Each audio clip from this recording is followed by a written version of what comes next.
behind Community Pay It Forward.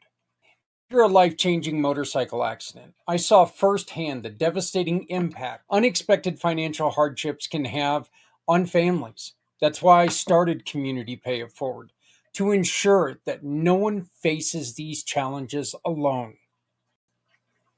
Community Pay It Forward is more than just a single program. Through community impact and packed podcasting, people all coming together, we amplify the voices of those making a difference. And with Community Dare to Care, we provide essential goods like clothing, food, and school supplies to those who need it most, to the community, from the community, for the betterment of the community. With Community Pay It Forward, we support families, children, veterans, community projects, no matter where they are. We are not just providing assistance, but hope for a brighter future, not just for people in need, but for businesses that are out there struggling, trying to find a way. We have a plan, but we need your help to reach the next level. We're launching a crowdfunding campaign to raise $500,000. This will allow us to market the Community Pay It Forward program more effectively and to acquire a vehicle for delivering essential goods to families in need in our community, and enhance and strengthen our programs to serve even more people. And as a thank you for your generosity, we're offering special incentives for your contribution. As we tell people all the time, your donation, big or small, will help. It'll create lasting impact on our community. Join us in building a future where generosity and compassion lead the way. Visit our website today, communitypayitforward.us, or scan the QR code above and donate today. Together, we can pay it forward, because no one needs to go it alone when we all come together.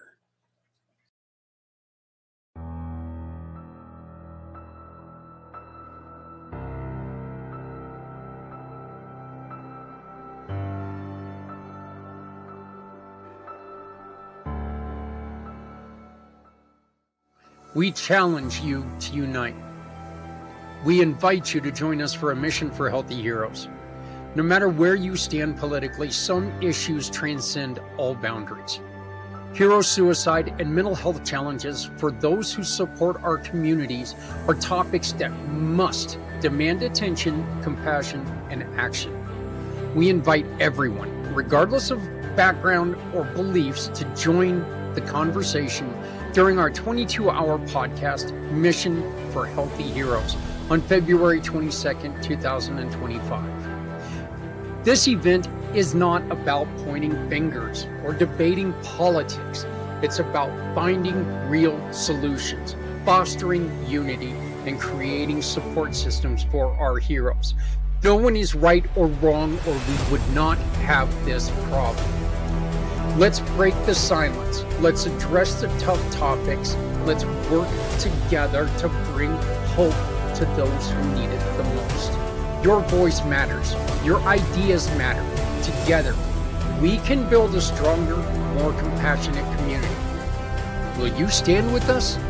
Scan the QR code and join us for a mission for healthy heroes.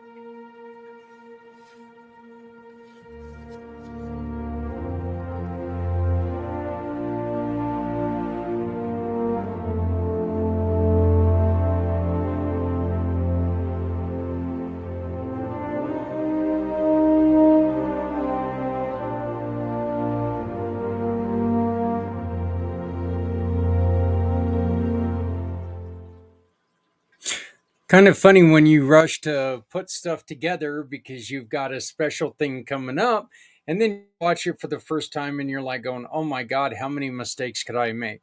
That intro, apparently quite a few. Hey everybody, my name is Zak Clayton, Community Pay It Forward, Community Dare to Care, and the PAC channels. We are here for Footprints Forward, where we are discussing the upcoming event and all of the treatments that we find that are a little bit different. And this episode is definitely going to hopefully create a little bit of conversation. I guess I'm going to say hopefully create a little bit of conversation, because we're going to be talking about a couple things that are a little wacky, or a lot wacky, I guess. I intended on talking about all three topics on Wednesday night, but I simply ran out of time. I have taken this extra hour to in the beginning of this show because I wanted to make sure that we touched on the third topic. The third topic that we're going to be talking about live is virtual reality treatment. Looking into it, it's so interesting because you wonder, with the world of virtual reality and AI and all this other stuff, how effective can this actually be? Well, according to what I've been studying, it's been pretty effective so far. There's certain parts I still don't understand, and I would love to talk to somebody.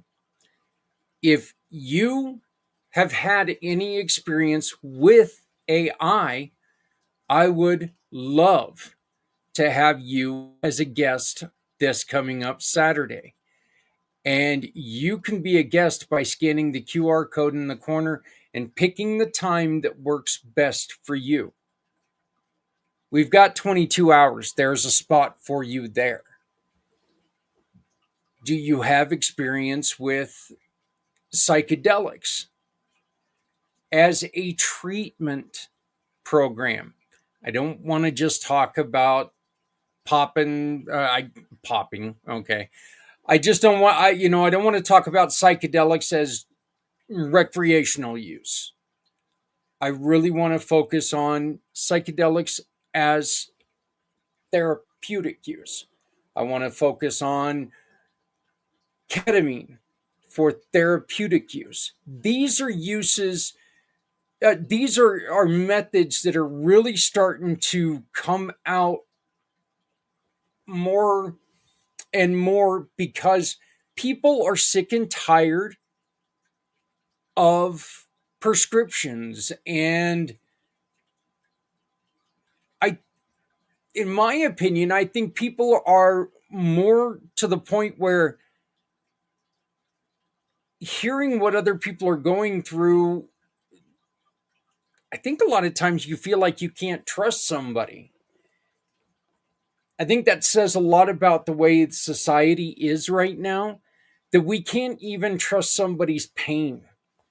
And you see this all the time on social media and with posts that somebody calls out and asks for a little bit of support, and all of a sudden people are sitting in there berating somebody for, if you just go out and get a job and blah blah blah blah blah. We can't right now, we're not even letting people be sick. We're not even letting people who need us. Well, that's the reason why we're doing what we're doing. We do need your help. We need your support. We need your, if you have something that you want to talk about. If you just want to show support for our heroes, our first responders, our country's heroes, our veterans, whoever. The QR code, there's a link to our calendar. You can get on there for a 15-minute spot just to come on and say, damn it, you gave up part of your life to serve our country. Thank you. We'd love to have you. If you want to talk about some difficulties you've had in your life, your difficulties can save a life, because there are people who are out there experiencing something very similar to what you experienced. If we can get you talking about that, they can focus and they can see in their mind that there's some similarities. And that similarity could very easily be the solution they are looking for. Listening to what you did and what you went through, it could very easily turn their lives around. And we need to make sure that we're having this conversation. We will not, absolutely will not tell somebody what they should do. How can we? We don't know them. So for us to tell anybody exactly what they should do is irresponsible of us. Tell them what we did. I mentioned in the video that we're going to be watching first, I don't have any experience with psilocybin. I've never touched psychedelic mushrooms, never done it. I have had experience with THC gummies. I'll tell you about that experience with me, but I will never, ever, ever tell you that's what you should do. Oh my God, you should try it. I don't know you. Even if I do know you, I don't feel it's proper for me to tell you you should do this, because if I tried to push you into this, it could cause even bigger problems.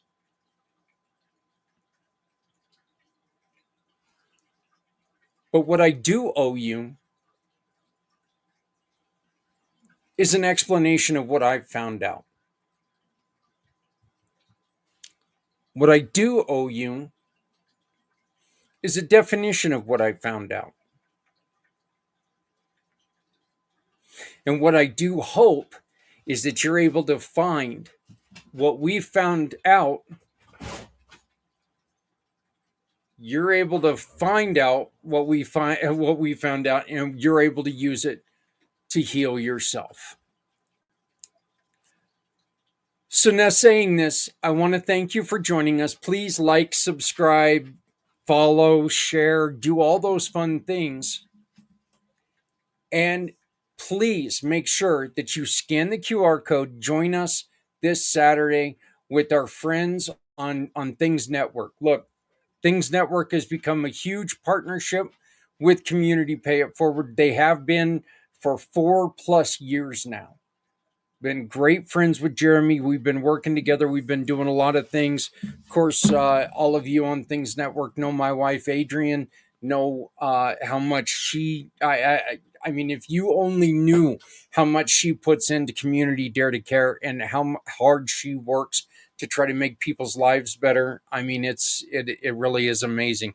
So I want to thank Things Network for supporting us and helping us out. It is amazing.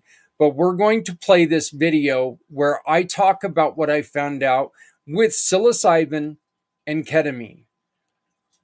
When we come back live, we are going to be talking about virtual reality. And again, it is amazing. I mean, it's just neat because it's not something that you really have, at least me, I had never heard of it before.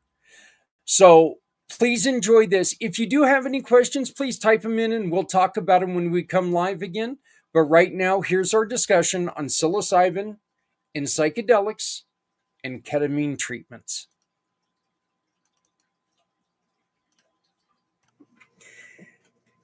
Our discussion today is definitely going to come across in different ways. We hope that you find value in it. We hope that you find questions in it. I definitely hope you find conversation in it to where we can talk about this, because these are a couple ways that they are starting to go with non-traditional uh, medical or medicated therapies. We're going to be, after I play this video, which talks about four different therapies in itself. Two of the therapies are in this video. But, when we get back, we're going to talk about three specific videos. We're going to talk about hallucinogenics, mushrooms, psilocybin. We're also going to be talking about ketamine, and one that I had never heard of until today, virtual reality, which I think is just interesting. And I've got a lot of questions, and I hope maybe you can answer them. And I definitely, I'm going to say, you know what? If you have anything to say on any of these, pick up your little typewriter and ask me a question. I want to know if you've been through any of these. I'd like to have some answers. I'd like to see what you have to say. Right now, look, what you got, okay? Here's a couple of the treatments that we've come into. What are you doing to help our heroes? Why do I ask? Because we want to tell people about what you are doing. With a mission for healthy heroes, our goal is to talk alternatives, talk personal preference, talk about success. What works for you isn't always going to work for others. We ask you to join us if any of these sound familiar. Do you run activity programs? Activities like art therapy, music therapy, animal assisted therapy, outdoor adventure programs, sports and fitness programs, gardening and horticulture programs. These programs have been proven to reduce stress and anxiety, boost mood and increase serotonin levels, improve social skills and reduce feelings of isolation while enhancing self-esteem and creativity. They also provide a healthy outlet for emotional expression. What about a structured or heavily regimented program? These programs are designed to provide clear framework and routines that help individuals develop skills and stability in their mental health journey. Cognitive behavioral therapy, residential treatment programs, support groups with scheduled meetings, vocational training, and rehabilitation programs, or day treatment programs with partial hospitalization programs. Encourage accountability and regular participation. Help individuals establish daily routines for stability. They provide peer support and they reduce isolation. They also build life skills for long-term recovery while focusing on measurable progress.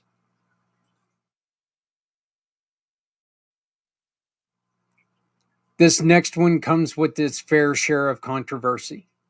Safe, controlled psychedelic treatments. These treatments use psychedelic substances in a controlled environment under medical supervision to address mental health challenges. Psilocybin therapy, MDMA, ketamine therapy, LSD microdosing programs, in therapeutic or ceremonial settings.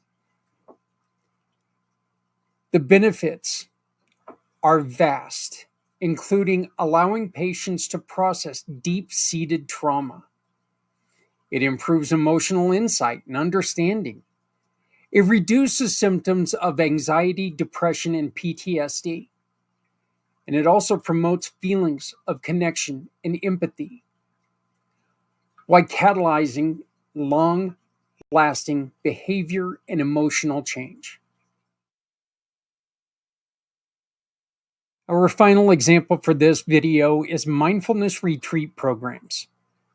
Mindfulness retreat focus on deep relaxation, meditation, and self-awareness, often in serene and natural settings. Silent meditation retreats, mindful movement retreats, nature-based mindfulness retreats, healing wellness retreats, and mindfulness for trauma programs. They enhance self-awareness and emotional regulation. They reduce stress and improve focus. They boost resilience against depression and anxiety, promote physical relaxation and mental clarity, and encourage spiritual growth and inner peace.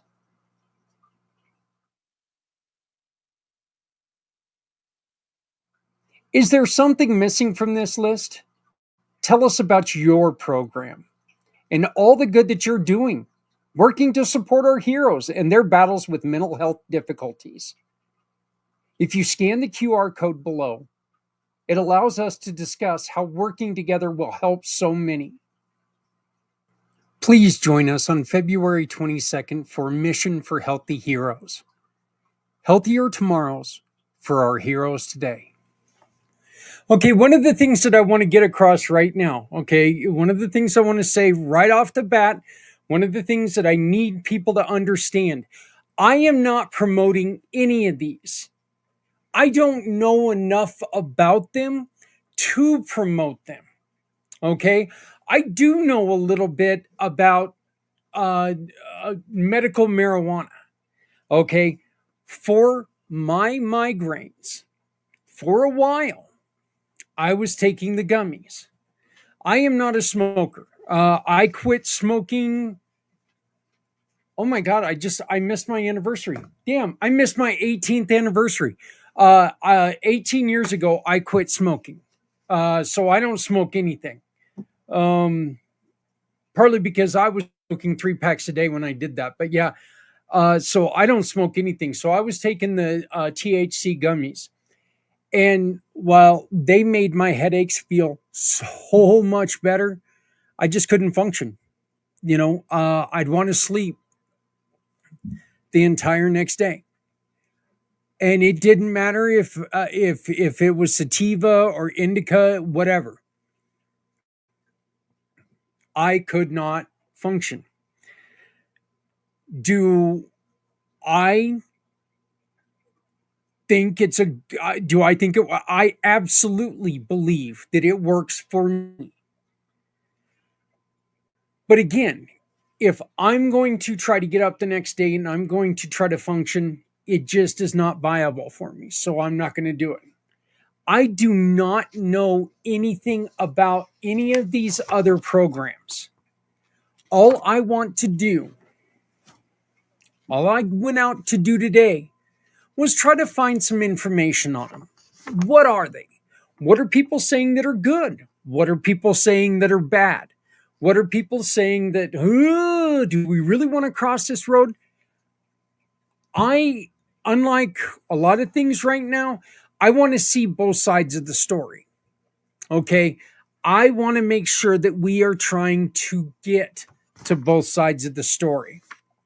If you want to tell us your side of the story, I need you to use this QR code in the corner. Okay. This right here is the code to get onto the 22-hour program. This right here, this QR code is going to allow you to sponsor what we're doing.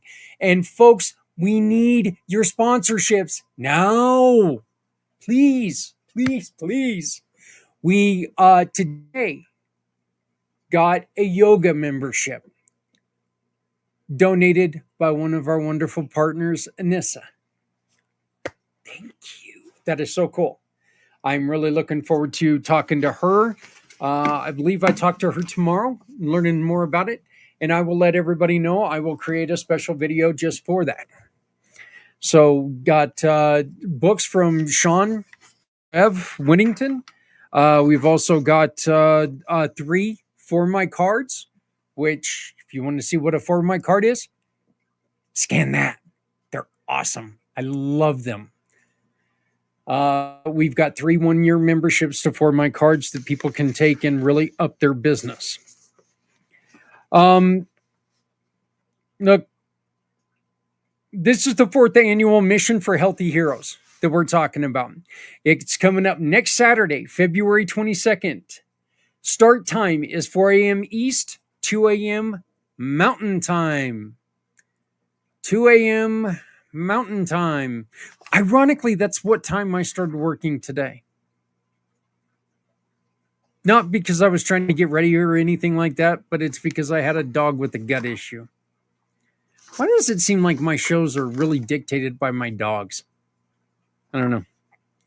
The end time is going to be 2 a.m. East and midnight here in the mountain area. We are honored to invite you to the 4th annual Mission for Healthy Heroes, a day-long event dedicated to serving those who served us. This year, we are amplifying our mission to tackle the invisible battles our heroes face, including mental health struggles, homelessness, reintegration challenges. Over the past 3 years, we've shared stories of resilience, heartbreak, and hope while supporting organizations that work tirelessly to improve veterans' lives. Now we're taking the mission even further because we are including first responders and other heroes. We need your support to make this happen. We're going to try to raise money for a couple wonderful we're trying to raise money. Yes, I do speak English for a living. We're trying to raise money for veterans, honoring veterans, who you are going to get to see a dedication to my Uncle Barry on next Saturday. We're going to do a dedication live to a man that lost him a little over a week ago, and it still hurts my heart. My heart just all of a sudden started hurting again. But you can see what they do. We're also going to be helping a current service person upgrade their house for their daughter who is wheelchair bound. Look, you can get a quarter-hour sponsor for $100, a full-hour sponsor for $150. You can also get 4-hour sponsorship for $250, or you can be a name co-host for $400. So please help us make this happen. Psychedelic assisted therapy. This is an emerging research with substances like psilocybin. Okay, when used in a control setting, and I will be reading a lot of this. Okay, so please forgive me not looking into the screen. I will be reading a lot of this because I want to make sure that I'm getting it correctly, straight from the information that I found it at. Okay, when used in control settings, it can be effective in treating PTSD. For instance, a retreat organized by the Siren Project provided psilocybin therapy to first responders, resulting in notable improvements in mental health. A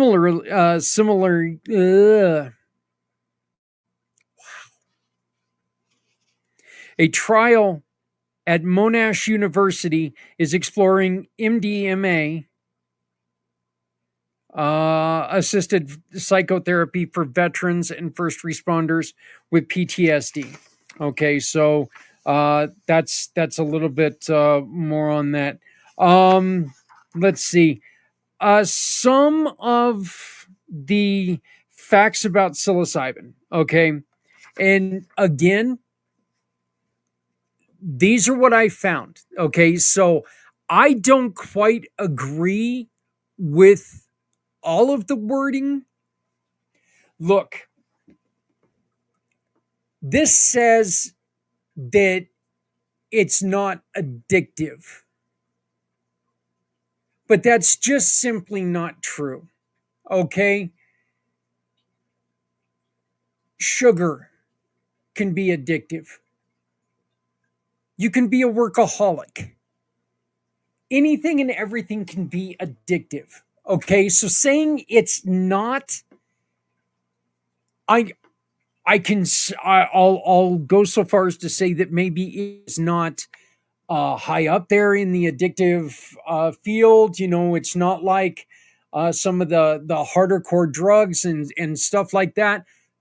Okay, if you want to say that, that's fine. But I am not going to go so far as to say that it's not addictive, because let's be honest here, anything used in, in you can use anything too much and it can become addictive.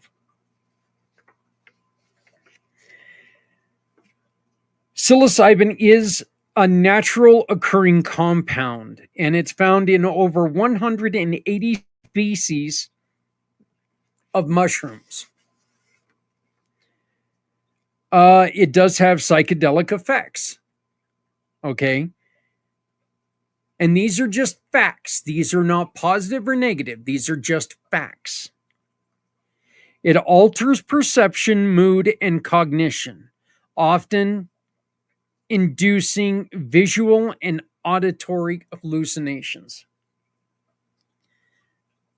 Mm. The legal status is it is illegal in most countries, but it's becoming decriminalized or allowed for medical use in some places. Oregon, Colorado, and Australia are three examples of places where it is legal to go and for uh, for personal use to get mushrooms here in Colorado. The therapeutic potential studies show it may help with PTSD, depression, anxiety, and addiction. It's got a plasticity boost, which suggests that psilocybin promotes brain connectivity with neuron growth. I don't know the science on that, but I would love to know why. I'm hoping that we can find somebody who can help us explain this.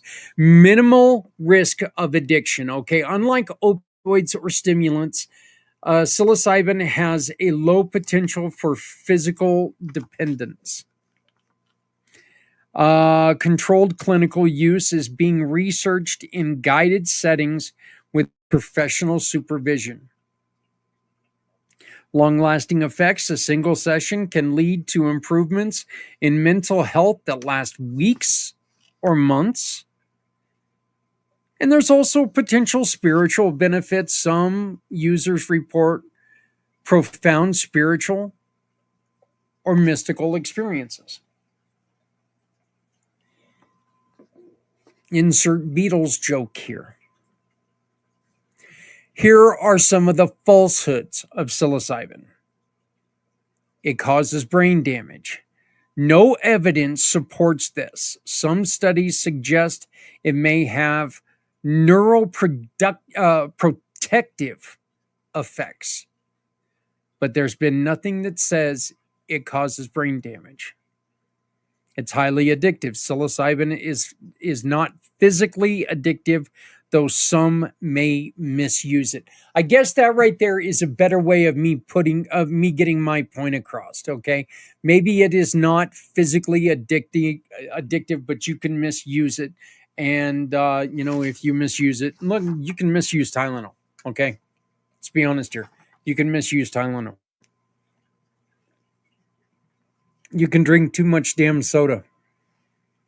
I don't know what kind of idiot would do that. It makes you permanently psychotic. Rare cases of prolonged psychosis occur, usually in those with a predisposition to mental illness. It's one of the. you got to take into consideration who you are, what you are. Okay. So it's just a party drug. While some use it recreationally, medical studies focus on controlled therapeutic applications. Everyone has a bad trip. Negative experience vary based on dosage, settings, and individual psychology. Look, if you are in a position where, and I have witnessed, personally witnessed an individual who had a bad trip on mushrooms. And no, it wasn't, this had nothing to do with therapy. Okay. This was all recreational. And he tried to tear his shower apart because the water on the wall made him feel like his shower was melting. So there are, there are risks, and that's the reason why you should be supervised when you're doing this. It always causes hallucinations. Lower doses can cause mild perceptual shifts rather than full hallucinations. It's the same as LSD.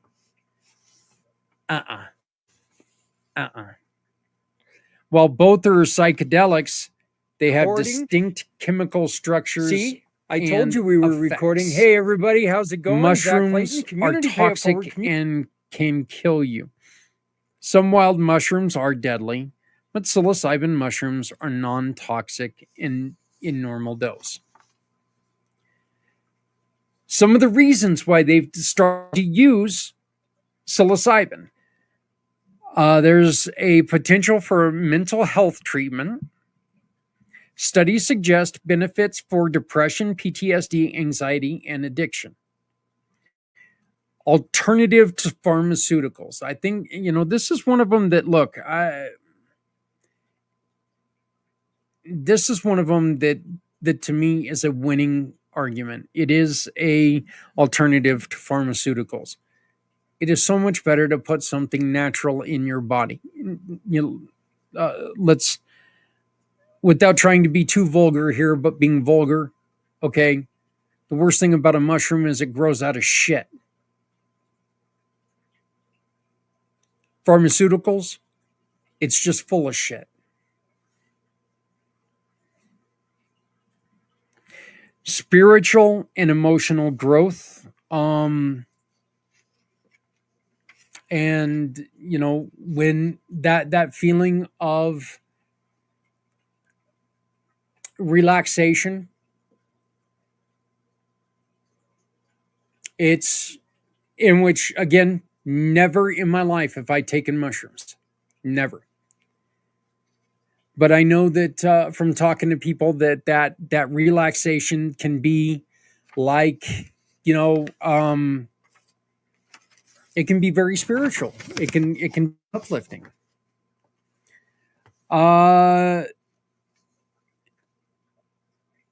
It helps rewire your brain. It can enhance natural plasticity, potentially helping with trauma recovery. Low risk of overdose. Unlike opioids or alcohol, psilocybin toxicity is extremely low. Minimal physical harm, no direct psychological damage when used responsibly. Again, we are talking one more time. We are not suggesting this for you. But what we are talking about is doing this responsibly. We're talking about, getting with a professional. Doing this properly. Making sure that somebody's there to help you through this. Okay? We are just giving you what we found. That's all I am doing. I am not saying do it. I'm not saying don't do it. I'm not saying kiss a puppy. I'm not saying any of this. I am telling you what I've found. And that's because that's what's important to me. This one's a little hard. End of life anxiety relief. It has been shown to ease existential distress in terminal ill patients.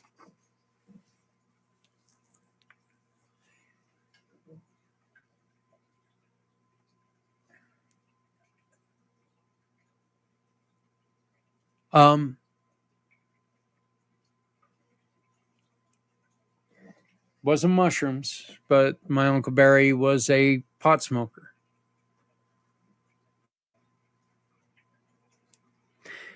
He and my dad sat in my office a couple times, and I'm going to tell you, if you don't believe in contact high, jeez. I remember them sitting in my office one time, and it was right around Thanksgiving.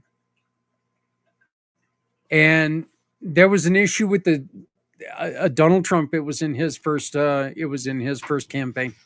Not campaign, his first presidency. And they were talking about how there was a problem with the Turkish government. And I was contact high, okay? And the news report came out that there was something on my phone that came across that Donald Trump had a problem with Turkey.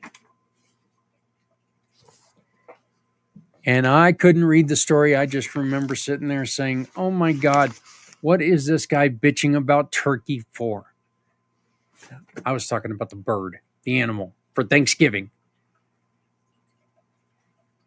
Then I ate one of my gummies, and my night was over, okay? My night was done. Dude, done. I was gone.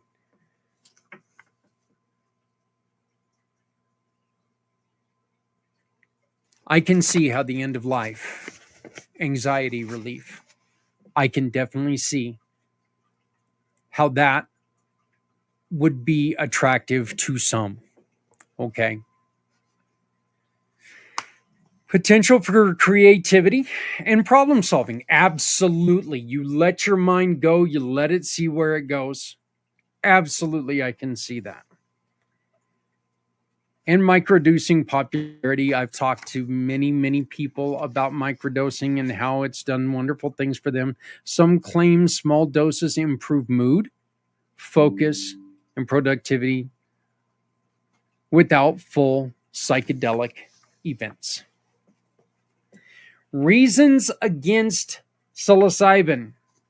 Legal issues. It's still illegal in many places, leading to risk of fines or imprisonment.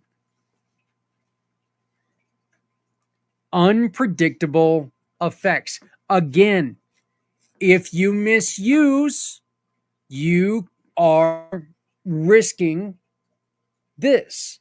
You are risking getting in trouble. Okay, you're putting yourself in danger if you don't watch for yourself.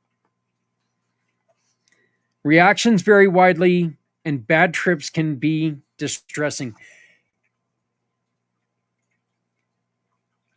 You remember, some of you, of course, remember that first time that you drank or you smoked a joint or something, and you were like, the first couple, we called them oh my God drinks. You would sit there and you would drink and drink and drink, didn't think anything was going until you stood up, and then oh my God, and you were done.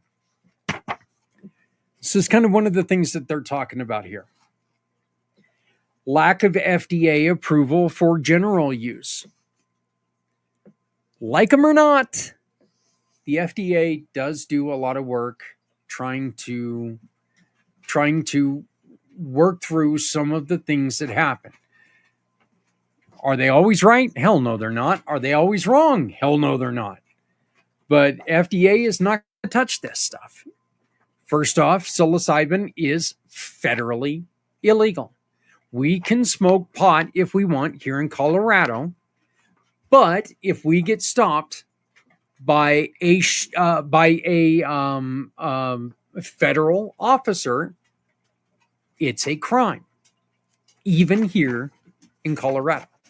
Okay, when I was a CD driver, if I got caught with marijuana in my system, it was a crime because it was a federal driver's license. So that's another thing. You really got to, you got to pay attention to your surroundings and what you're doing so you don't get yourself in trouble. Hello, dog who's sniffing my elbow for some reason.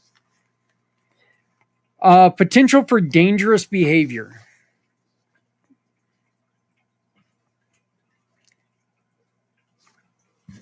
Look at that doofy looking guy. Yeah, he saw the doofy looking guy and he got out of here. Potential for dangerous behavior. Impaired judgment during a trip can lead to risky actions. Again, if we wouldn't have been there for my friend that night, who knows how far he would have went. He could have tore down that wall. He could have found himself in a lot of trouble. And it's not safe for everyone. Okay? That's kind of the purpose of why we're doing this. This is not for everyone. And again, I am not telling you to do this. I would not dare tell you to do this. I don't know anything about it. I've never done it. I would not do this. I would not do this. Okay? I just wouldn't. Medical marijuana, I have done. I would do it again. Psilocybin, that's not my bag. I'm not going to do it. Not me. Lack of regulation. Illegal sources can be impure, misidentified. And you could run the risk of poisoning from other fungi. How many times are we hearing right now about something being laced with terrible fentanyl, and that's what's causing a lot of these deaths?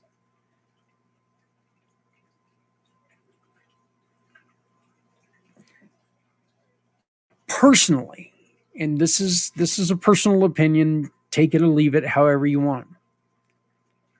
Personally, I think that was one of the more responsible things the government did by allowing marijuana to become legalized, because they can watch where it's being grown. They can make sure that it's not being laced and stuff like, it's not, it can be watched. You don't run into so much problems with this.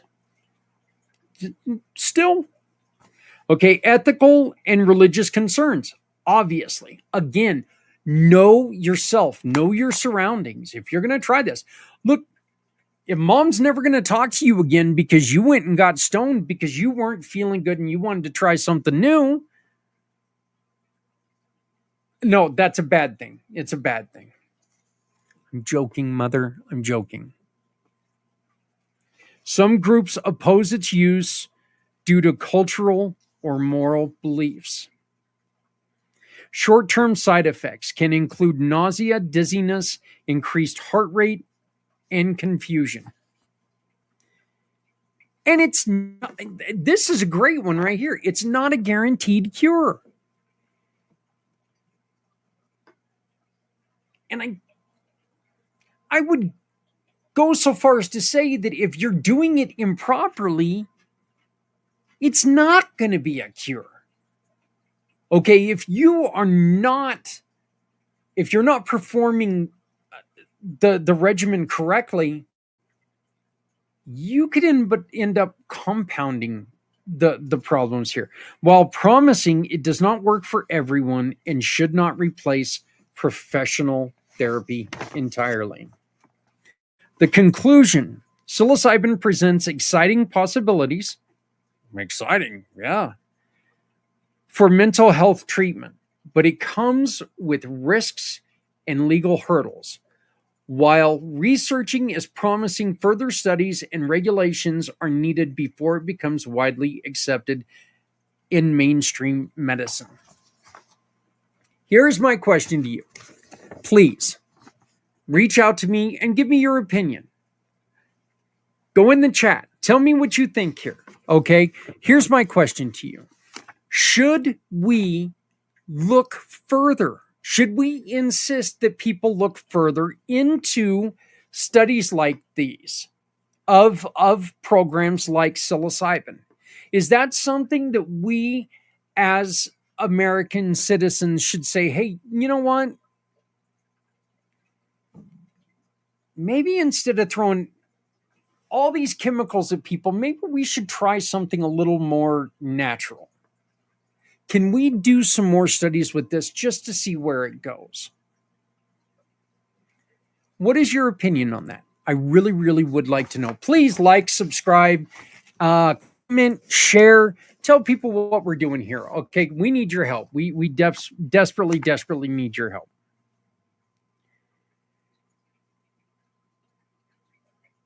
Next, we're going to talk about in which, you know what, we're probably not going to get to the virtual reality. I will do a special program probably for Monday on the virtual reality. I want to do some more studying on that anyway, but so I'm going to get to the virtual reality on Monday. This is run a little bit longer. This is fascinating stuff. By the way, if you would like a copy of these papers, email me, Zak at communitypayitforward.us. Zak. Wow, I'm Zak Clayton. Interesting. Zak at communitypayitforward.us. And I will copy these off and I'll send them to you so you can take a look at them. Ketamine assisted psychotherapy, or KAP. This combines the use of ketamine, a dissociative anesthetic, with psychotherapy to treat mental health conditions like depression, PTSD, and anxiety disorders. Facts, and I'm just going to go as KAP from this point on. So KAP is ketamine assisted psychotherapy. Okay, so I'm just going to use KAP. Please bear with me. Facts about KAP. It is FDA approved for depression.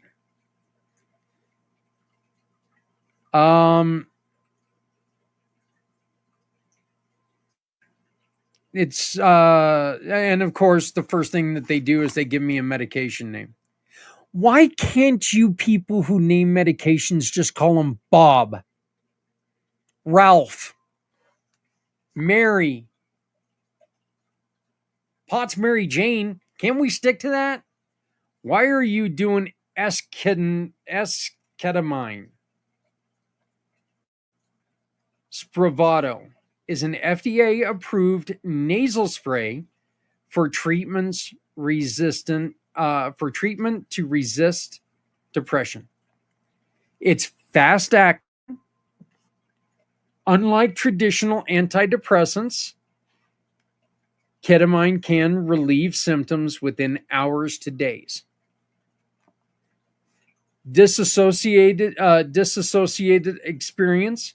Patients often report out-of-body sensations, altered perceptions, and emotional breakthroughs. Again, these are facts. These are not benefits. These are not glorifications. These are just facts about KAP. Works on NMDA receptors. Unlike SSRIs, and I wish I knew what that was, ketamine acts on the receptors and increase glutamine levels, adding neuroplasticity.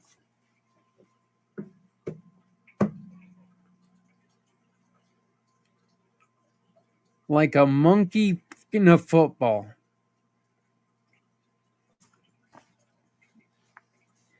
Can reduce suicidal ideation. Studies show ketamine significantly reduces suicidal thoughts, sometimes after a single dose.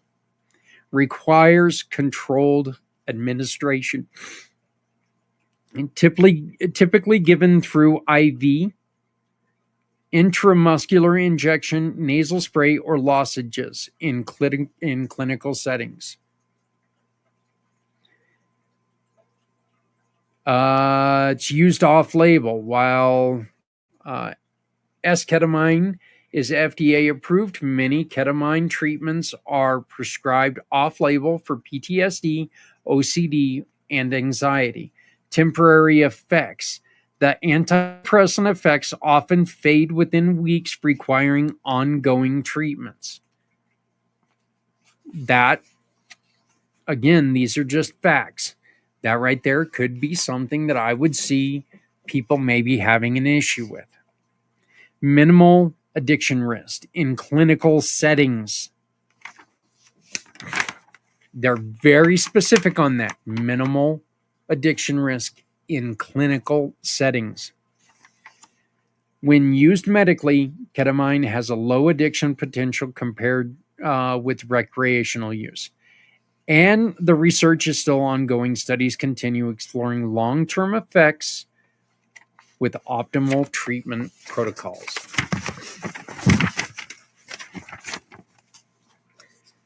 Common falsehoods about KAP. Ketamine is just a party drug.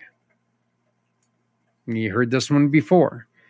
It does have recreational use, but if carefully dosed and monitored, it can be very, very effective. It works for everyone. That just simply cannot be true. It cures depression permanently.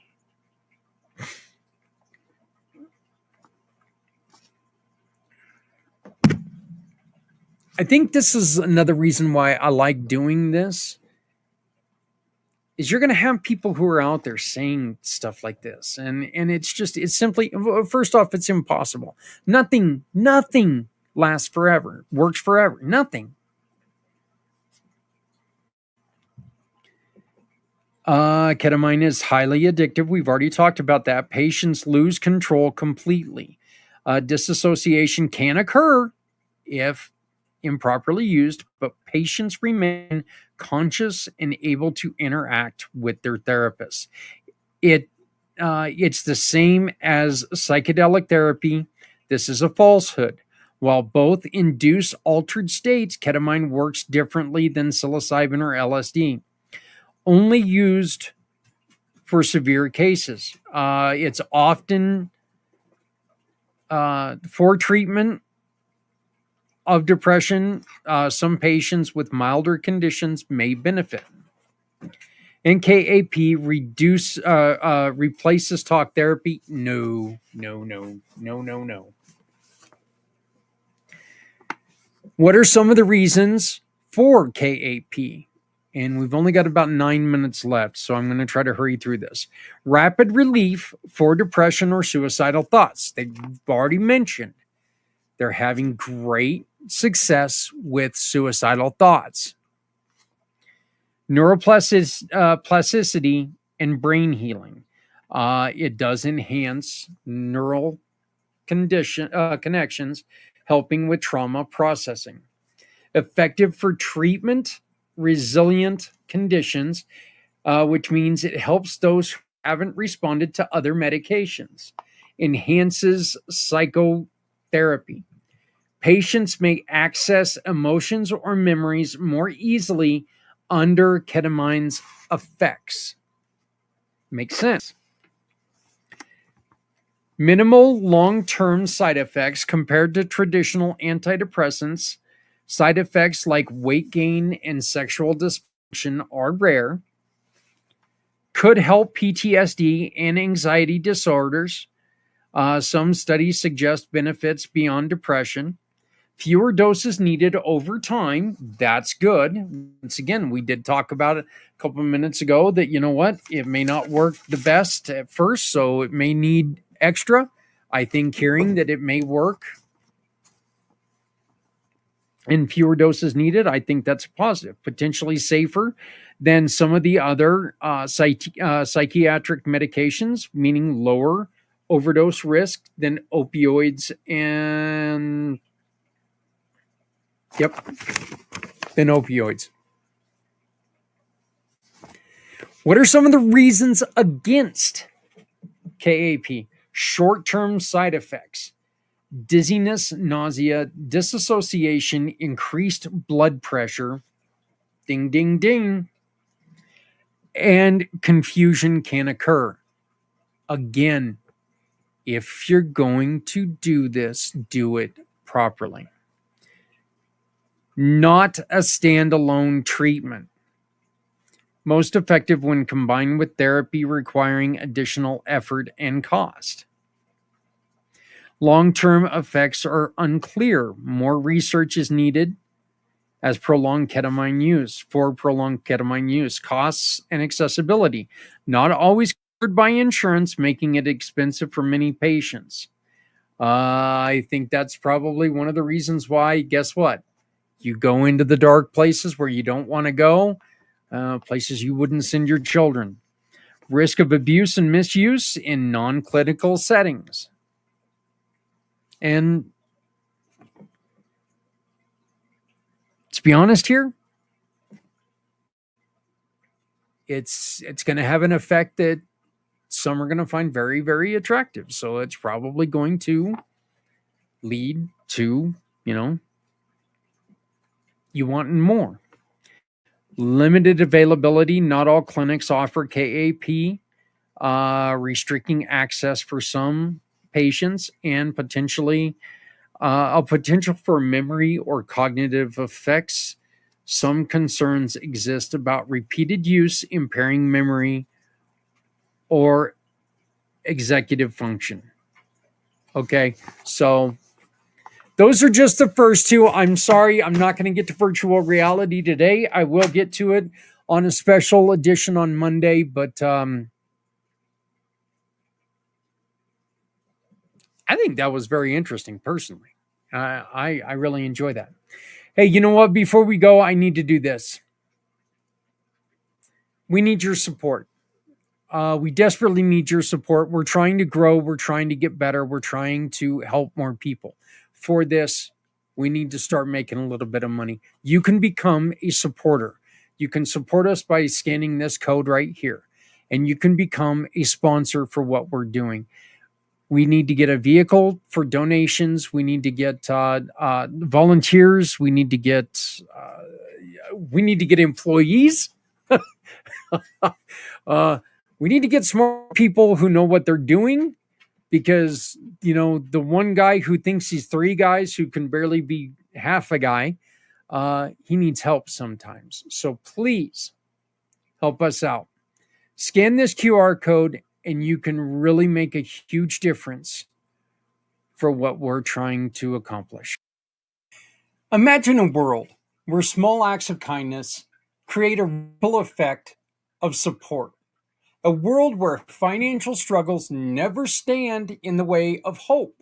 That's the vision behind Community Pay It Forward. After a life-changing motorcycle accident, I saw firsthand the devastating impact unexpected financial hardships can have on families. That's why I started Community Pay It Forward, to ensure that no one faces these challenges alone.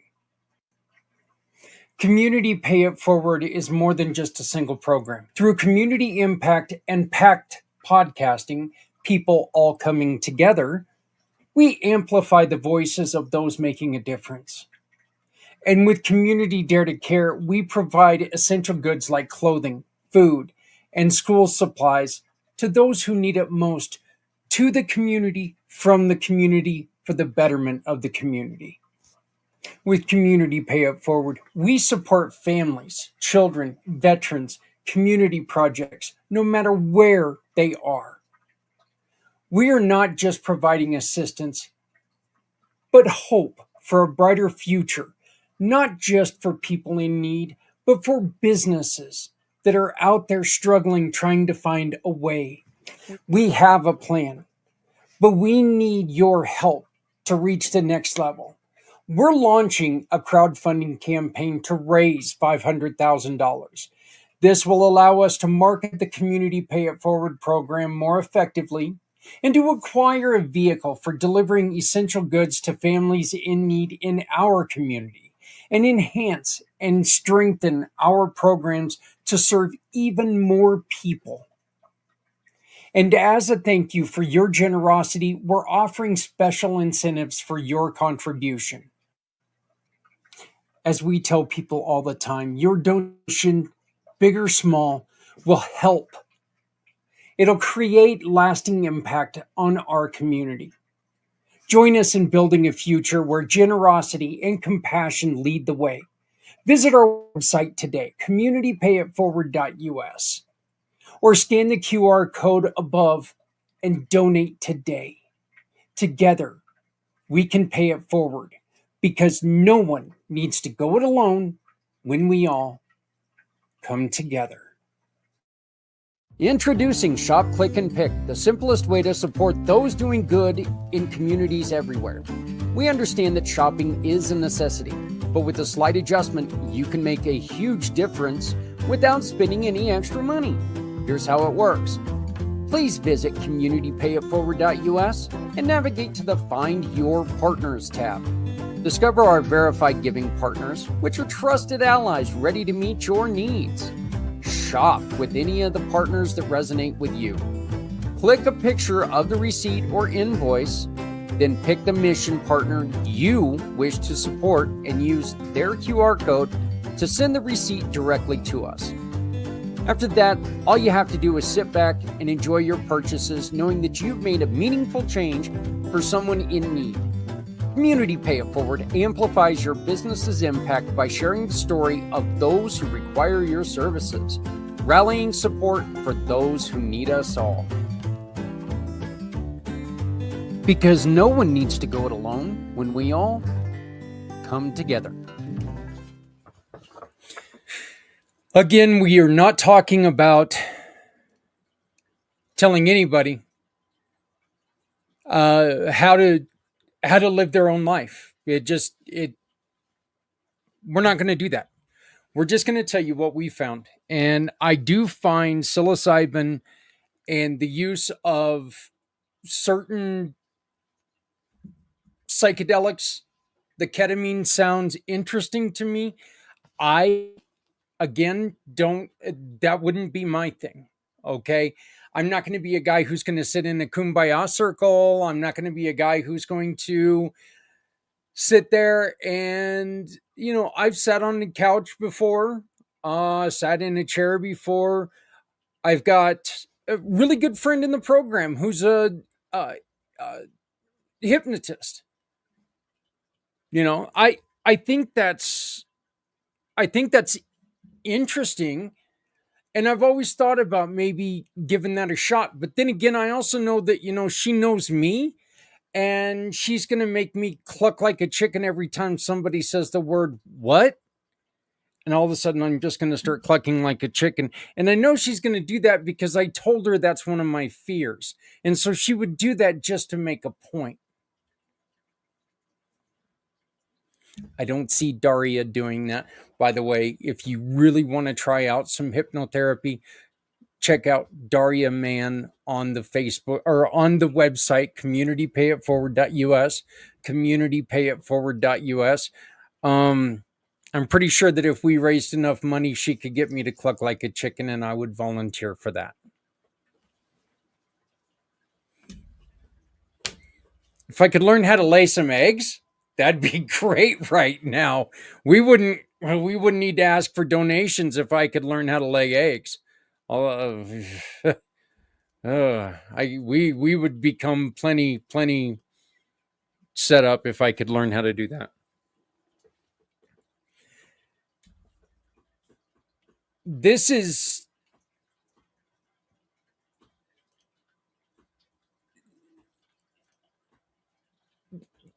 being year 4, of this journey,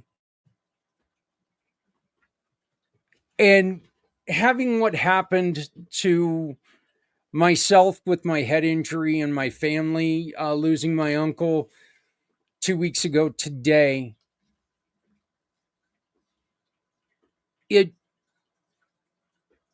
it's really going to take on a very, very special meaning to me. Because this is going to be one of the more difficult ones that I've ever had to do.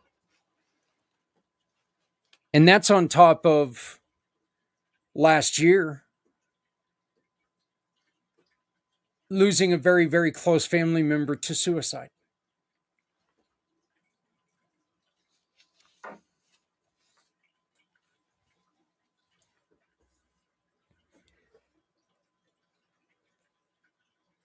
the reason I want to do this is because I wish I could have stepped up, and I should have.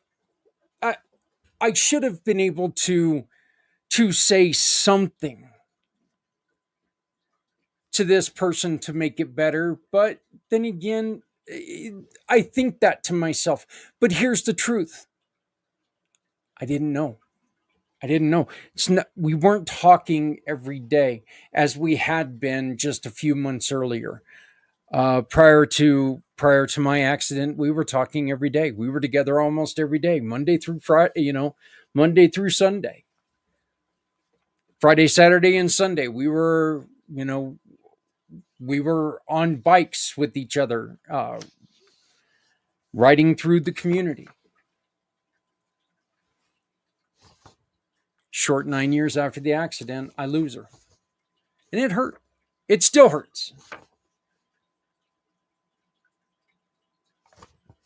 We want to make sure that we're letting people know that there are different outlets out there. You don't have to take the end of life route. And I think we all understand that when we're thinking sensibly,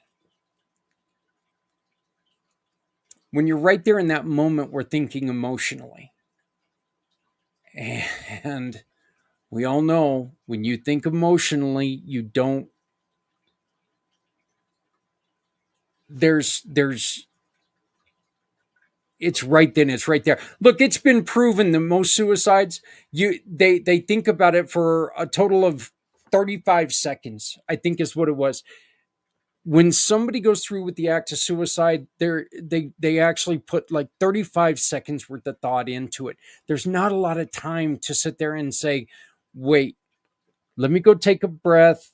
Kind of like they tell you to do before you send a tweet or before you send a what do they call it with the Instagram? A gram? That sounds terrible. Before you send a gram, before you send anything, you should really take a look at it, push it back, and say, wait a minute, is this how I want to represent myself? It's kind of difficult to do.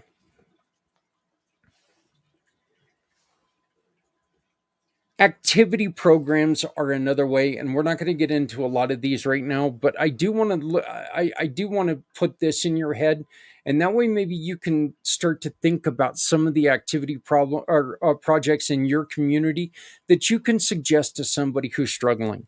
Things like art therapy. As somebody who used to be an artist, that one would drive me crazy because I struggle to create like I used to. Music therapy, animal assisted therapy. I would have to have assisted therapy because of my animals, I believe. Outdoor adventure programs, us being in Colorado, that is one of the most that's one of the biggest one. I know that we have programs where they take they take our veterans fishing, fly fishing, they take them camping, they take them to all these different areas, and it means something. John Vogels is working on a camp with veterans, to where they can just go camping together, and they can be there. It's a non-alcoholic camp. They can go, they can sit there, they can camp like they used to, they can talk, they can communicate. Sports and fitness programs, and of course, as I mentioned in the video earlier, gardening and horticulture therapy. So, but now I want to get into this because I really find this absolutely fascinating.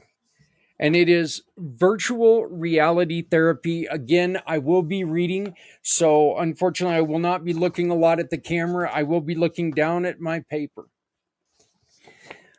But some of this information is information that I found through pretty extensive study today.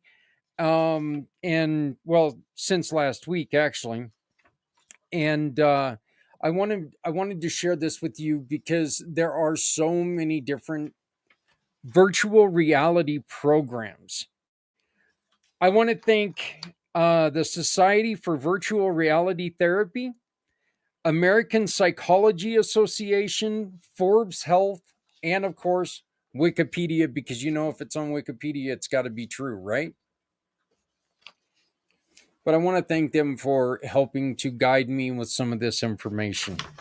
So let me get that out there. Again, I also want to thank Things Network for powering this program and helping us get through and helping us get this out to people. What is virtual reality therapy?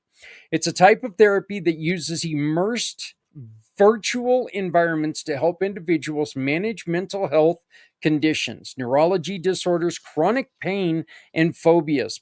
By placing users in computer generated simulations, therapists can guide them through controlled and safe exposure to various stimuli, helping them process trauma, overcoming fears, or building coping strategies. I they they gotta they gotta get their voices in every damn show. I just don't understand it. I can see how virtual reality is going to help with certain things. And I cannot wait until I'm able to learn more about this because look, the study is not going to end when the program ends Sunday at midnight. Okay, here in the mountain, I'm going to find out more about these because we're going to continue to talk about them. And I really want to learn more. If you have had any experience with this, I beg of you to do me a favor, scan this QR code, come on and talk. If you run any programs like this, scan this QR code, come on and talk about it. Let's make sense of what we're going to hear right now. Okay? We need your help. Key components for virtual reality therapy: virtual environment, of course, computer generated 3D worlds where patients interact with stimuli in a controlled manner. Immersive experience, uses of headsets, motion sensors, and sometimes haptic feedback devices to create realistic experiences. The Obviously, because this is therapeutic, you need having a therapist guide you is going to be the most effective. And this is really one of them that, out of the three that we've talked about, I think this is the one that is definitely more personalized for treatment, for treatment areas. I really see a therapist being able to take in and create a more defined treatment for you. So, um, and there it is. How virtual reality therapy works. First, there's an assessment by a therapist. Then they design the scenario. Virtual environments are chosen or customized to align with the therapy goals. Exposure and interaction. Patients engage with the environment under guided supervision. Cognitive processing. The therapist help patients process emotions, reactions, and behaviors to experience in the virtual reality settings. And they finish it off with progress tracking. Of course, if you're going to use this as, if you're going to use this as therapy, you need to track the progress. So, I wanted to get into a little bit more of those. And so, exposure to the therapy, Um, it's used to treat phobias, PTSD, and anxiety disorders. Patients are gradually exposed to their fears. So if you have a fear of flying, they're going to put you in the tube virtually. You're going to feel like you're in that tube. You're going to have the goggles on. Deep in your own recesses of your mind, you're going to know that you're safely at home. But that fear is still going to be in your heart, in your head, because you were going to feel like you're in that plane. Public speaking. If you have a fear of public speaking and you're trying to prepare for a speech and you look out and you see hundreds or thousands or 4 people,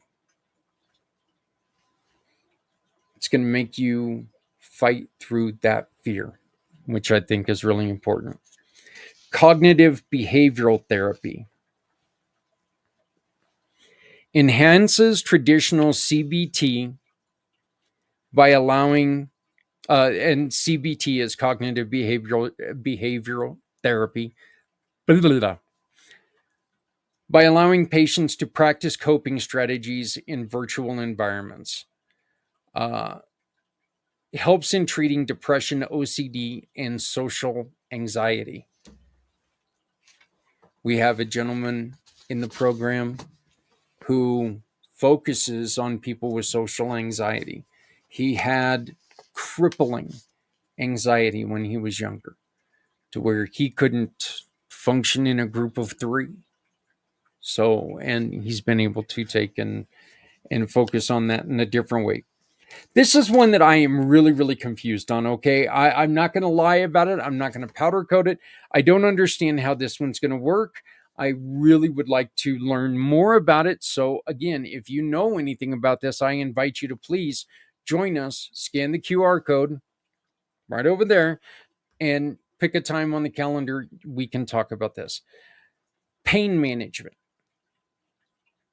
And they do this by a distraction-based therapy for chronic pain, burn victims, and post-surgical recovery. Mind over matter? Mind over matter is really the only thing I can think of. And I say this as a guy who is in chronic pain due to my head injury.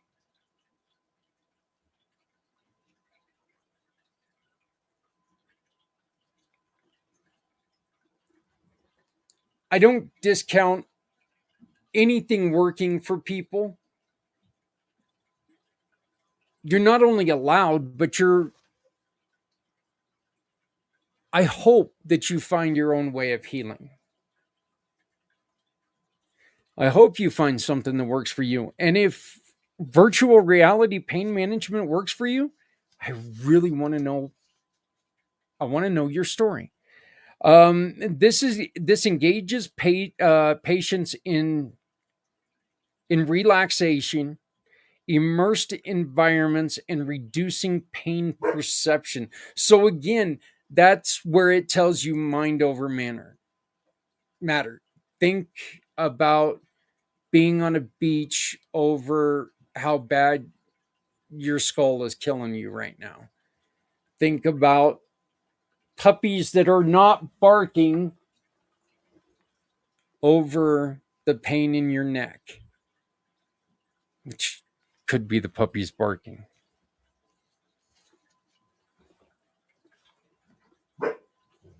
Neurological rehabilitation.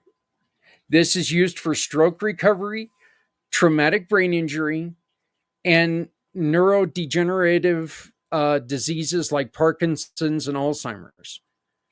This helps patients by engaging them in exercises that improve motor skills, memory, and cognitive function.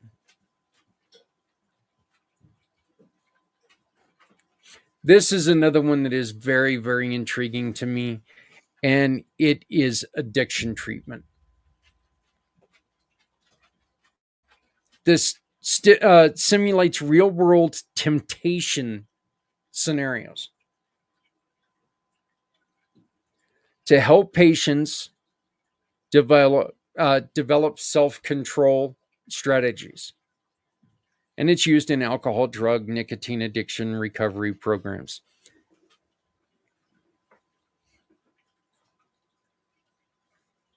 I'd like to ask this question and I pose this question to anybody and everybody out there. I'd love to get your comments. Please use the comment button and tell me if I'm misguided here.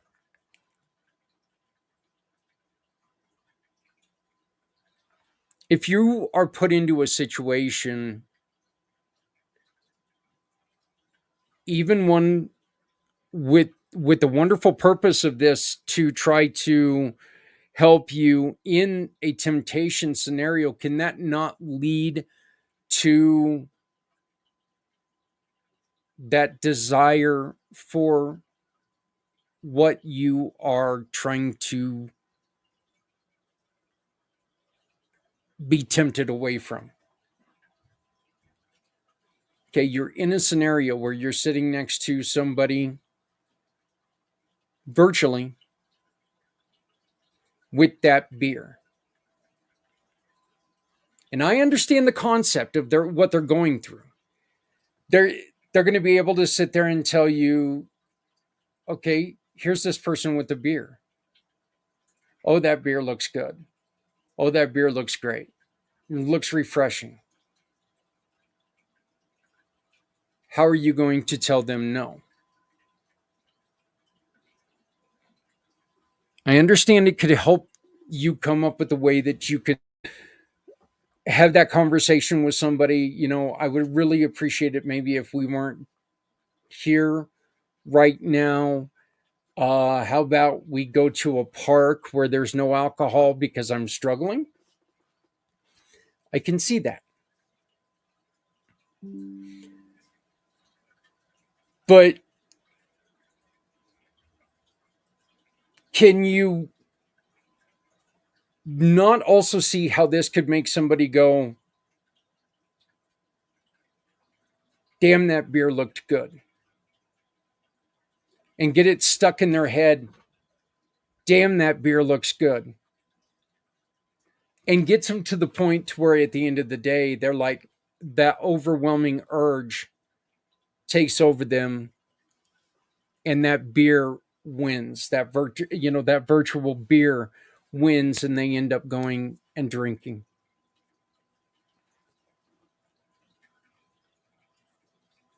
I guess any and every form of therapy, you have potential for that to happen.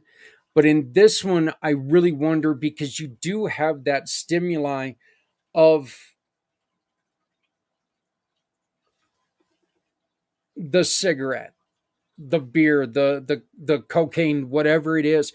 You have the image there. And I really wonder if maybe this could lead to a temptation that unfortunately becomes overbearing. I'd love to get your thoughts. Please, please, please comment on that. I would love to hear what you'd have to say about that, because that one, again, I understand what they're going for, but I think, again, in my own personal opinion, I think that one's kind of a slippery slope. This one I can definitely see. Mindfulness and stress reduction. It creates calming environments for meditation, guided relaxation, and stress management. I love guided meditation. Me personally, I love guided meditation. I am not good at self-controlled meditation. I'm terrible at chanting and mantras. I am so much better if I'm sitting there. I don't repeat what you hear, but I follow your voice as the leaf goes down the stream.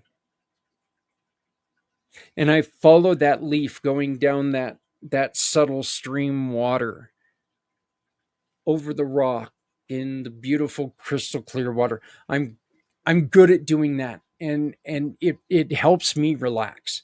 Really good at guided, not very good at trying to self motivate myself. This helps individuals with insomnia, high stress occupations, and burnout. Again, I see how that one would be fantastic. We did that promotion for a miracle of a community that cares. It was I believe, like 7-minute meditation video. So maybe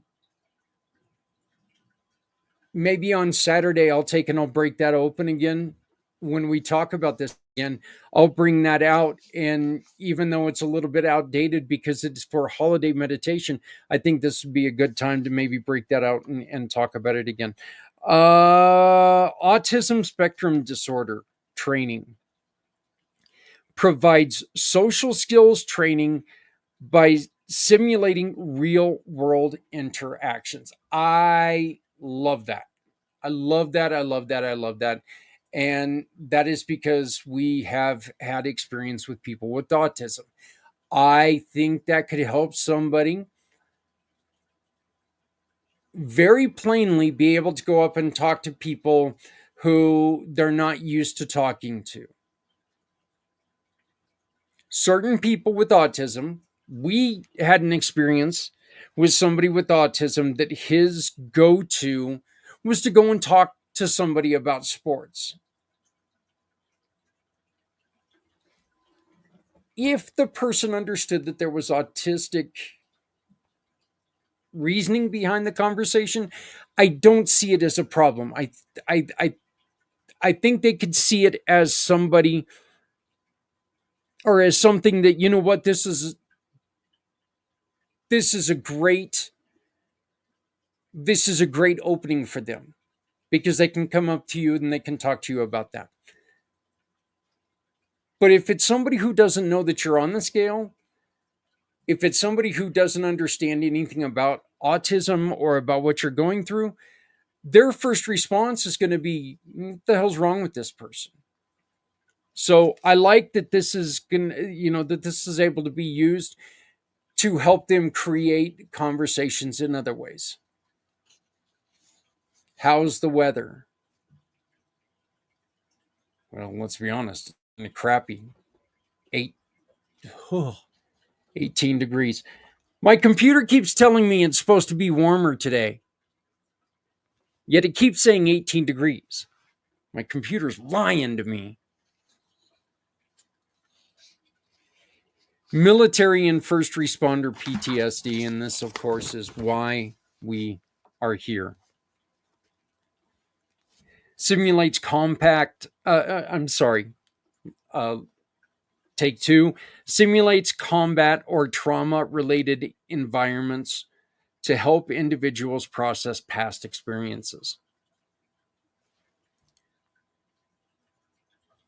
I think you're going to be dealing with a little bit of mind over matter here again. Go back to the plane scenario. We all hear about the veteran who struggles with fireworks.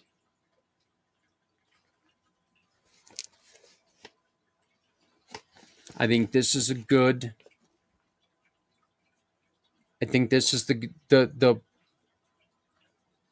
place where they're going to focus on something like that. How do you deal with your neighbor and their fireworks? What can we do to get you over that? This is used by veterans, police officers, and paramedics. I did ask to please come up with the scenario, and this is word for word the scenario it gave me. So, as they say all the time on, disclaimers, if this sounds like your real life. This is not based on any experience that I know of. This was just this was a scenario that was created for me to use by AI. Okay, so John, a 32-year-old veteran, served 2 combat tours in Afghanistan. Since returning home, he has struggled with severe PTSD. He experiences nightmares, flashbacks, hypervigilance, and anxiety whenever he hears loud noises or sees situations that remind him of his deployment. These symptoms make it difficult for him to hold a job, maintain relationships, or even go to public places without overwhelming fear. John's therapist recommends virtual reality exposure therapy, VRET, to help him process and manage the trauma in a controlled, guided environment. The first step would be the assessment. John visits a therapy clinic that specializes in VR, assisted PTSD treatment. His therapist conducts an in-depth assessment to understand his triggers, symptoms, and past traumas. Then customizes the VR therapy program using BraveMind, and BraveMind is one of the programs out there. A VR simulated developed by USC's Institute for Creative Technologies, specifically for treating military PTSD.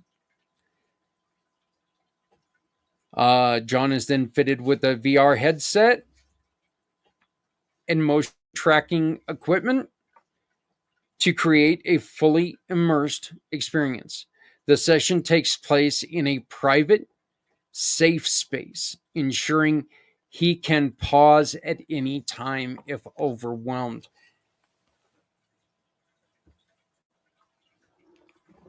I think that's great because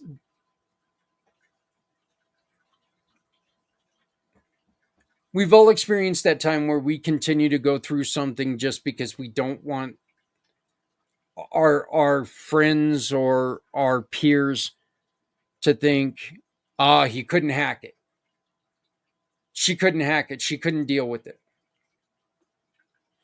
If you're in a safe space, if you're in a place where you know that, you know what, this is too much, I can't, you can take it off. They can help talk you down, talk you through it. I'm pretty sure that there's probably a lot of times where that's where the talk therapy comes into account is right there. Okay, this is the point where this happens. Tell me exactly what you felt. How do you think we can get you through this? What do we need to do to make this not so traumatic? So, step 2 is gradual exposure therapy. By beginning the session by placing John in a low stress visual environment, such as a peaceful military base. The VR simulation is realistic but not overwhelming, allowing John to become comfortable with the technology and setting. Over the next few sessions, not over the next few minutes, over the next few sessions, the therapy gradually increases exposure to more stressful environments. I think it's really important that it's understood that's over a few sessions, not over a few moments or even in an hour's time. A Humvee riding through a desert, a simulated checkpoint, a combat patrol mission. Through these sessions, you're able to monitor John's heart rate, breathing, and stress levels. If his anxiety spikes, the therapist pauses the simulation and guides him through breathing exercises. That's cool. That's neat. Step 3 is emotional processing and coping strategies, stopping the simulation and breathing through it. And step 4 is going to be real world applications. After several weeks, John would notice reduced panic attacks when hearing loud noises, less avoidance in public spaces, improved emotional regulation, and better sleep quality with fewer nightmares. His therapist introduces real world challenges to ensure his progress translates beyond VR, sorry. Guided trips to busy environments like the mall, coffee shops to test, and exposure to military related content, such as watching documentaries without triggering flashbacks and practicing relaxation techniques. Step 5 is long-term recovery maintenance. After 3 months of VR-assisted therapy, John has significantly improved his ability to manage PTSD symptoms. While he still experiences occasional anxiety, he now has the tools to cope. Virtual reality exposure therapy, John was able to confront his trauma in a safe, controlled setting and gradually rewire his brain response to triggers. VR therapy gave him the confidence to re-engage with the world, proving that technology can play a vital role in mental health treatment. So that kind of walks you through what an actual simulation would be. Some of the effectiveness and benefits of virtual reality: highly engaging. Patients often feel more immersed and invested in therapy. Safe and controlled, allows exposure to triggers without real world risks. Measurable progress, digital tracking of engagement, psychological responses, and improvement over time. Again, a therapist can see the moment it happens, stop it, interject themselves, and interject a treatment right then and there. It's accessible and scalable. It can provide remotely. It can be provided remotely. I think that would come down the line. I don't see this as something that they would want to do, within the first couple days, first couple treatments. I think that would be something that would have to be down the line, or with somebody who's maybe not in a higher risk area. But it would be good for people with mobility, or in rural areas, or those with mobility issues. It's cost effective in the long run. It's going to cost quite a bit. It's going to cost a pretty penny to get it set up, but then after that, very inexpensive. It's a computer program. You get that computer program set up. After that, you know what? It's good to go. Some of the challenges and limitations. We just talked about it. The cost to get it set up is going to be expensive. Virtual reality, while it's come down in price, it's also gotten a lot better as things get better. Look, let's be honest. The first iPhone doesn't cost what it did when it first came out. It ain't nowhere near the iPhone 42 or whatever's out now, or whatever's going to be out tomorrow. Whatever, And the one that comes out tomorrow is not going to be near as advanced as the one that's going to come out 6 months from now, and it's going to cost less than the one that comes out 6 months from now. So there is going to be a startup cost. This is one I could see that could be a huge problem for some. Simulator sickness, those who get seasickness, stuff like that. This is actually a very big problem when we talk about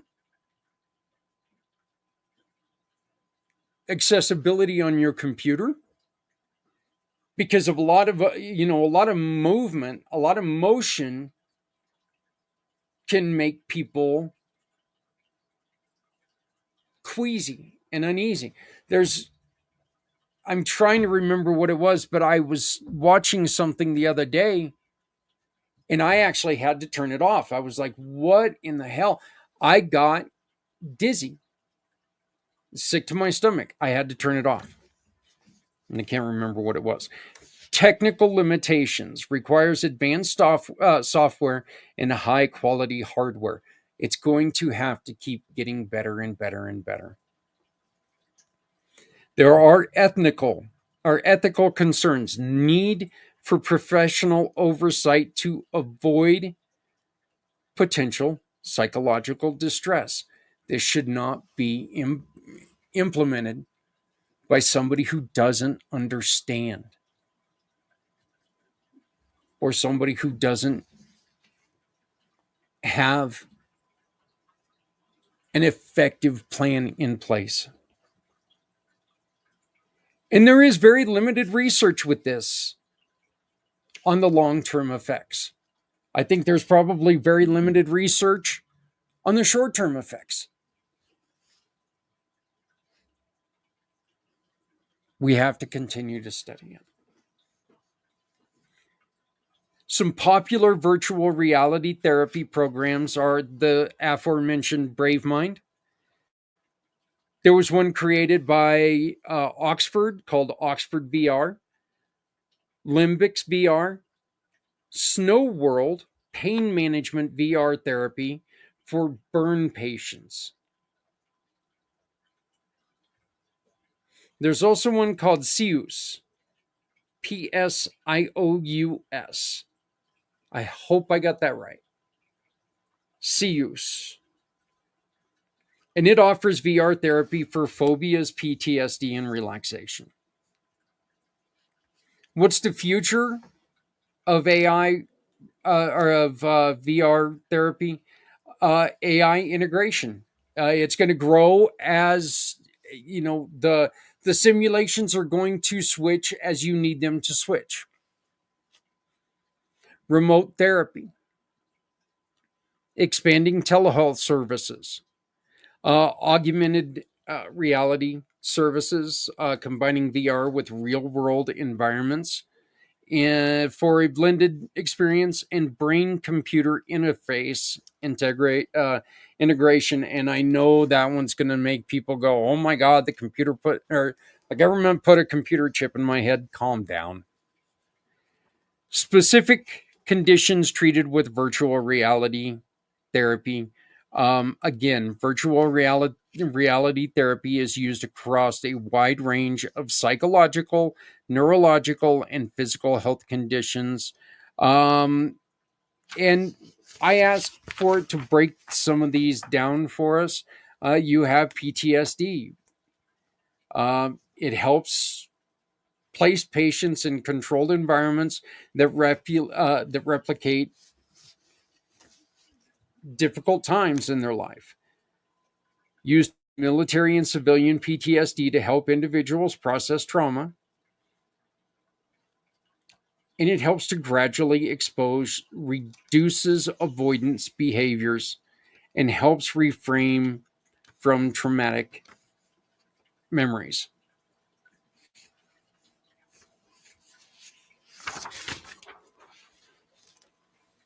Due to the lack of time, I'm going to move on here. They've got things for stroke. Again, you've got addiction, eating disorders, or body body fatigue, thinking that your body is not where you want it to be. Workplace and performance anxiety.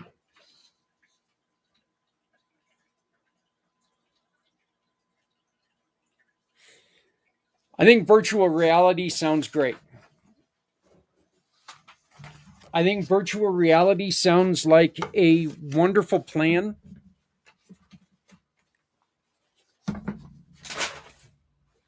I think all my paperwork for virtual reality just fell on the floor. My biggest concern with this virtual reality is I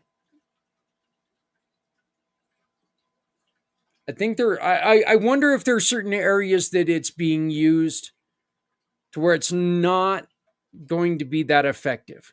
Again, this is probably because I don't understand a lot of it.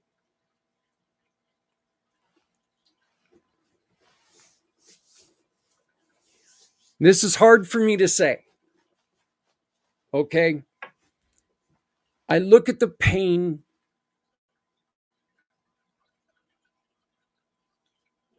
I look at the pain portion of this. Um that they're trying to use it for pain. And that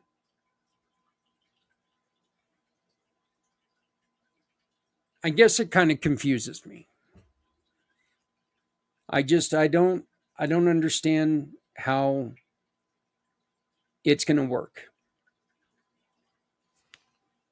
That's not the hard part. Here's the hard part. I'm going to admit right now in front of everyone, in front of the world,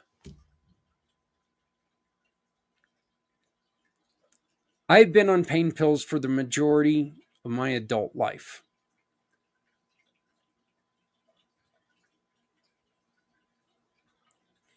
I have been using tramadol and hydrocodone on a daily basis for well over 25 years for a bad back and then my head injury. I am, without a doubt, I am addicted to painkillers. My days suck when I don't have them.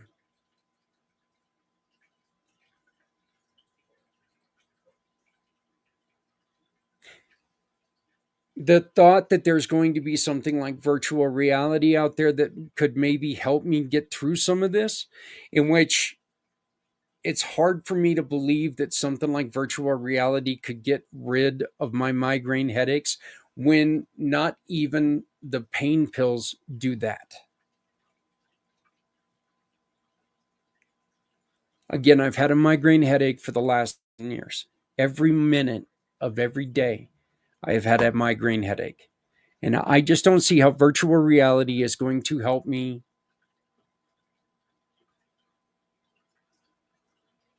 through a migraine. But it excites me that somebody thinks it can.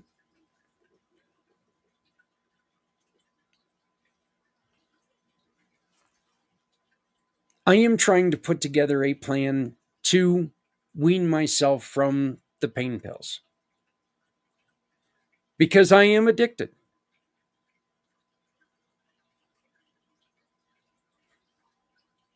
But I am also one of those guys that I need to be ready to do it. Because when I'm done, I'm done. I don't mess around with it. I'm not going to sit there and tell you, I think it's time. I think I might want to. No, I need to be able to know that it's going to work and go for it. I quit doing something once. That's it. I'm not going to quit doing things over and over again. So it does excite me that there's a possibility here. Who knows? Maybe that could lead to helping me with something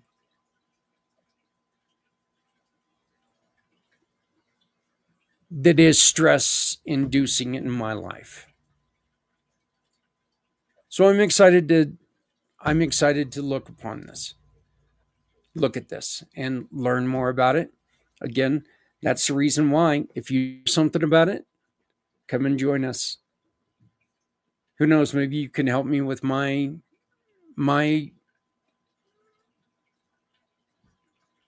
the cross I bear. Okay.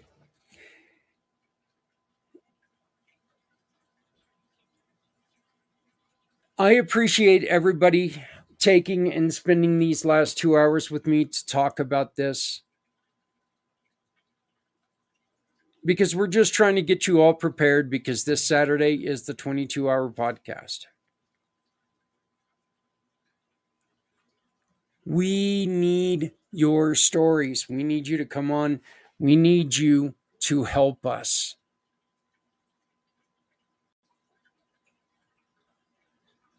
So the QR code that you've been looking at is the way that you can take and schedule a 15-minute spot to come on and tell your heroes how much you appreciate what they've done.